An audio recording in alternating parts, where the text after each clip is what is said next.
Why weren't they making detailed action figures? You know what? I don't know. The guys that are sculpting for my company, they love Aliens and Predator. They love Terminator. You can't imagine how enthused they are. Making toys, you're always trying to go, how can we make this the most interesting? So a couple things that we strive for, not unlike what I did in comic books, which are, what are the key moments of this movie? What is the body language at those ones? Which scenes in the movie are gonna resonate in the audience's mind when they walk out of there? Which lines are they gonna reiterate over and over and go, oh yeah, yeah. So we try to capture that golden moment. There's a great scene with Arnie where he's got, and please go watch your movie because I might spoil something here. So stop, go watch your movie if you haven't already. He's got the casket on his shoulder, and he's sort of using it as a shield. So it gets all shot up, you know, bing, bing, bing, bing, bing. Oh my gosh, you know, Arnie's doomed. He's gonna get killed, or there's a dead body in there or something. And then there's the golden moment where he puts down the casket, and you think, oh my gosh.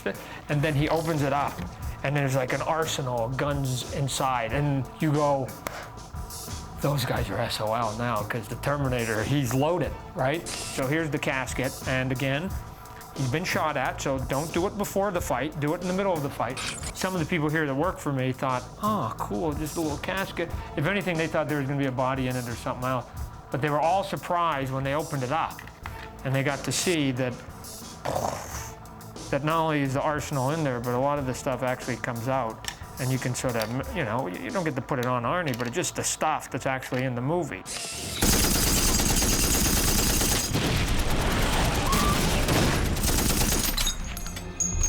We come up with those moments, and then we send those sketches off to get approved. Once we do that, we start sculpting in a pink clay. And then when I got the body language, now go to the detail.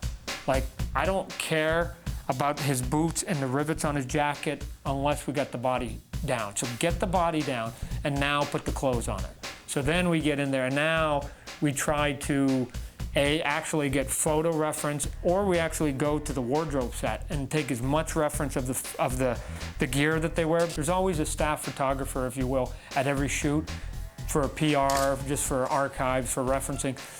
You know, I'm always asking, can I see all of those photos? And I go, well, we'll pick a couple for you. No, no, no, no. I want to look through them myself. So myself and my head toy guy, we went.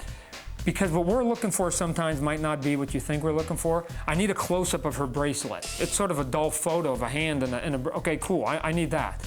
You know, I need the clothes. I need to see sort of what their body's like. We probably pulled that first day 400 photos. There's never too much information you can have when you're actually trying to replicate something.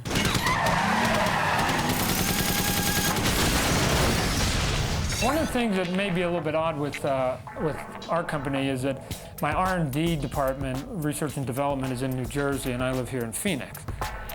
It's not as big a hindrance as people may think. I have a video link up. Hi, Todd. Then we just pop on the TV, and I get them to show it to me. You want us to send that down the whole thing? I mean, as far as you're concerned, are we okay here? And sometimes I either, you know, have a piece of paper and I draw it and I turn it up to the screen like this. I show them the acting over the screen, and they'll actually just bend it right there. And they go, okay, we can see you, Todd. How about like this? And I go, nah, look, like, I want the chin down on the shoulder a little bit more, and they'll move it. And I go, yeah, yeah, that's it right there. Then we get the sculpt done right. We go and get approval of that. We can usually do it from our beginning to customer buying it in about 10 months.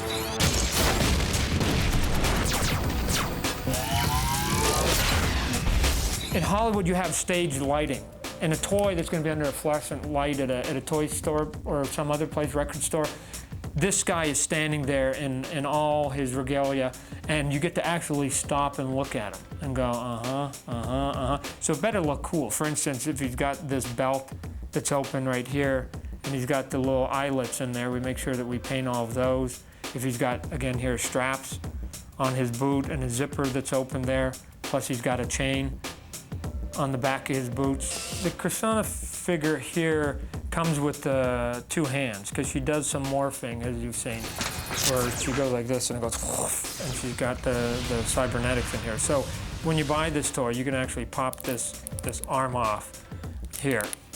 It's got a little bit of a mushroom cap, and then we've actually got a flesh arm in there, a normal hand. So if you just want to have her completely human, if you will, you can do that. But if you want to do a little bit of a morphing, because to me it's a little bit interesting to just sort of give a tease of what she looks like a little bit later on in the movie. You can pop that one in there. Who wouldn't want a little Arnie, bad boy Arnie, sitting on top of their computer? When people come into their house or they go to their workstation, they don't go, hey, Jim, is that an Arnold toy? Are you now a geek and are going to collect toys and are mentally arrested? Are you now getting immature? That's not how it goes. You know how it goes?